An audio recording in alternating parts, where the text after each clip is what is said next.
Florida now has a 645-pound catch on his hands. That's right. Pensacola Beach resident Travis Gill was out gator hunting in the Perdido Key River with his friends when he caught a 13-and-a-half-foot alligator. Fox 10 News reporter Corey Pippen spoke to Gill about what he went through getting that massive gator out of the water. I've seen some big ones in Louisiana. In his 4 years hunting alligators here on the Gulf Coast, 22-year-old Travis Gill has encountered a few large enough to intimidate even the most seasoned hunter, usually ranging from 9 to 11 feet in length. When he caught this monster alligator late Sunday night, he couldn't believe his eyes. I first saw it, I thought it was about a 10-foot alligator, which is what we're trying to kill. One over 10 is a really big one. And so, it was a nice one. I hooked it. We got his tail up. I was like, man, this is huge. And the first time his head came out and he kind of thrashed around, we were all like, step back like, whoa, this was way bigger than any of us expected. Gill and two friends were in the boat when he says two eyes caught the beam of their flashlights.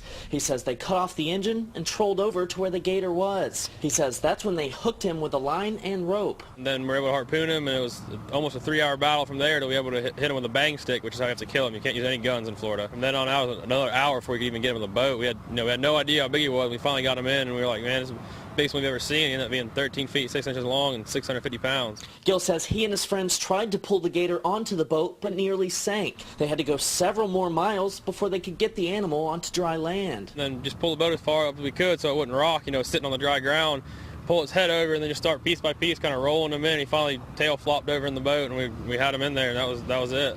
Local taxidermist Chad Cooper, who's worked with big game hunters all over the world, tells me this is the largest alligator he's ever worked on. Gill says he's still trying to figure out what he's going to do with the gator once Cooper's finished.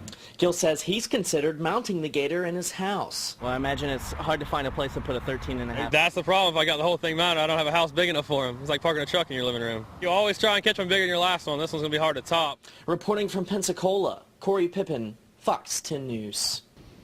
Sounds like it's time for an addition to the house. According to state wildlife officials, the largest gator ever captured in Florida was 14 feet 3.5 inches.